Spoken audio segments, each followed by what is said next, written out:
Salut, c'est Max, bienvenue sur la chaîne. Alors aujourd'hui, dans cette vidéo, je vais te parler des GAFAM. Donc pour ceux qui ne savent pas ce que c'est, les GAFAM, en fait, c'est un acronyme qui désigne les 5 plus grosses entreprises américaines, donc qui sont Google, Apple, Facebook, Amazon et Microsoft.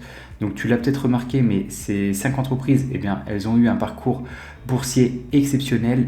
Si tu avais investi dans l'une d'entre elles, eh bien, tu aurais vu ton argent se décupler en très peu de temps.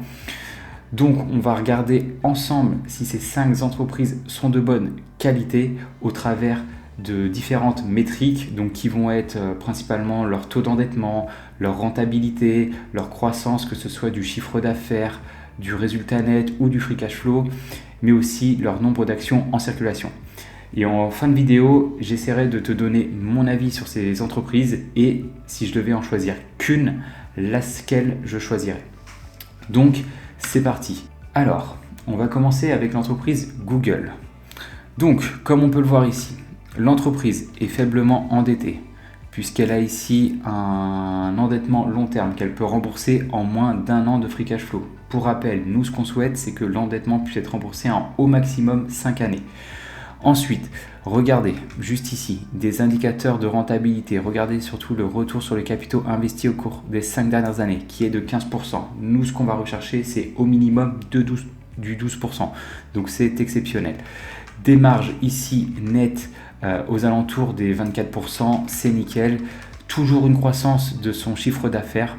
Donc elle a augmenté son chiffre d'affaires de 145 milliards de dollars en 5 années, donc c'est exceptionnel, ce qui représente ici une augmentation de son résultat net de 40 milliards et ici de 38 milliards 5 pour son free cash flow. Ok, l'entreprise rachète en plus continuellement ses actions, donc à peu près 10% de ses actions ont été rachetées au cours des 5 dernières années.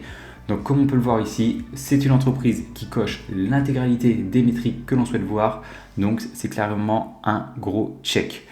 Maintenant, on va passer sur la deuxième qui est Apple. Alors, Apple. Donc, au niveau de son endettement, encore une fois, tout ça, c'est check. Moins de 5 années, on est en un peu plus de... Allez, on est entre 1 et 2 années pour rembourser l'intégralité de sa dette. Ok. Des indicateurs de rentabilité, regardez, tout simplement exceptionnel. Donc, que ce soit son retour sur ses capitaux investis, donc la métrique qu'on va regarder le plus, qui est à 42%. Juste pour te dire à quoi ça correspond, en gros, si l'entreprise investit 1 euro, alors elle récupérera ici, grâce à cet euro, 42 centimes de bénéfice. Donc c'est tout simplement exceptionnel. Un retour sur ses capitaux propres ici de 143%, donc c'est nickel. Comme on peut le voir ici, donc des marges aux alentours des 25%, parfait. Une augmentation de son chiffre d'affaires, de son résultat net et de son free cash flow par action. Donc comme vous pouvez le voir ici, rappelez-vous bien, Google avait augmenté son chiffre d'affaires, elle, de 145 milliards. Donc là, Apple, on est un petit peu moins, 142. Par contre, regardez, elle a augmenté bien plus rapidement son résultat net et son free cash flow par action. Et ça, en fait, c'est lié à quoi? Eh bien, c'est tout simplement lié à son retour sur les capitaux investis. Elle a besoin d'apporter moins d'argent pour pouvoir récupérer plus de bénéfices. Donc c'est vraiment ça, ce retour sur les capitaux investis, une métrique très importante. Et en plus, Apple rachète continuellement ses actions, 12% au cours des 5 dernières années. Ok, c'est parfait. L'entreprise verse un dividende à ses actionnaires, donc là où Google n'en versait pas, donc un dividende de 15 milliards en tout pour l'ensemble de ses actionnaires, ce qui représente un rendement ici de 0,5%. Ok, maintenant on va passer à l'entreprise Facebook, donc qui s'est renommée en Meta il y a quelques années. Donc l'entreprise, comme ses consoeurs, qui est faiblement endettée puisqu'elle peut rembourser l'intégralité de sa dette long terme en moins de 2 années de free cash flow. Ok, une croissance de son chiffre d'affaires, une croissance de son résultat net, une croissance de son free cash flow par action, c'est parfait. L'entreprise rachète aussi ses actions à hauteur de 10%, nickel. Au niveau de ses indicateurs de rentabilité, eh ben, des indicateurs relativement décents, aux alentours des 16%, ok. L'entreprise a des marges nettes ici aux alentours des 28-29%. Ok, donc là on ne le voit pas, mais récemment, lors de ses derniers résultats, l'entreprise a annoncé qu'elle verserait un dividende. Ok, et donc c'est voilà, plutôt pas trop mal encore pour cette entreprise. Maintenant, on va passer à la quatrième qui est Amazon. Donc Amazon, et bien là, on va grincer un peu plus des dents.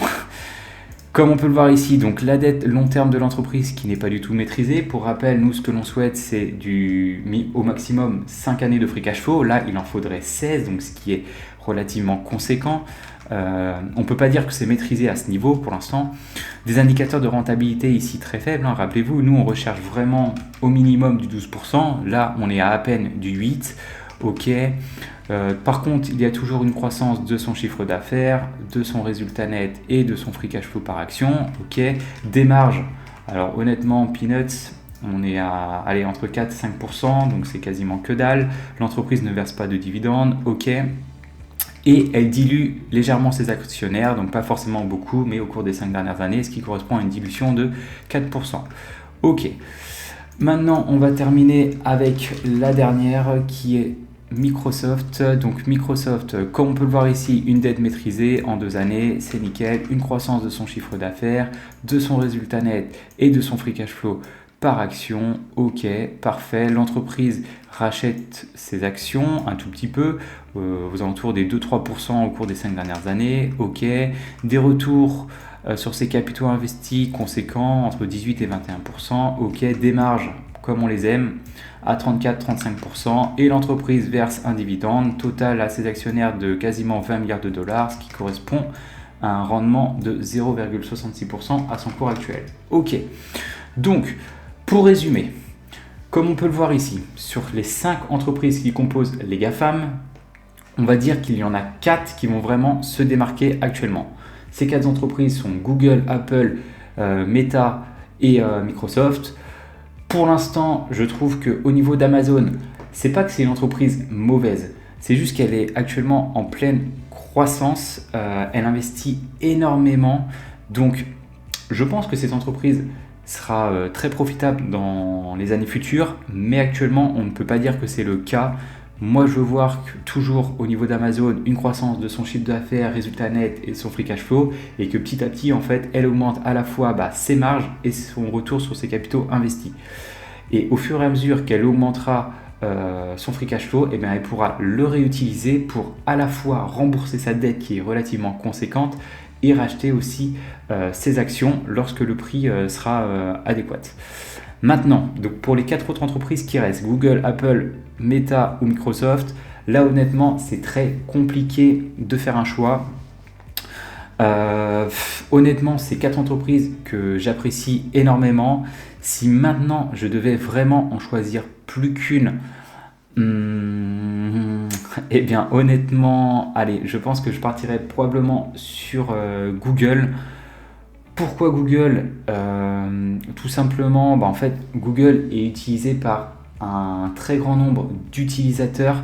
Donc c'est le cas aussi pour les autres entreprises, mais on va dire que par exemple, il y a une très grande concurrence pour Apple avec d'autres équipementiers de téléphone comme par exemple Samsung, Huawei, etc.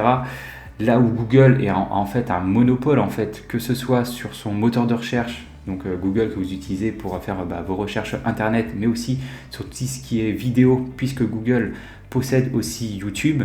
Donc honnêtement, je pense que c'est l'entreprise que j'apprécie le plus entre les 4 qui restent. Mais c'est pareil, honnêtement, une entreprise comme Microsoft, c'est une entreprise que je veux avoir en portefeuille.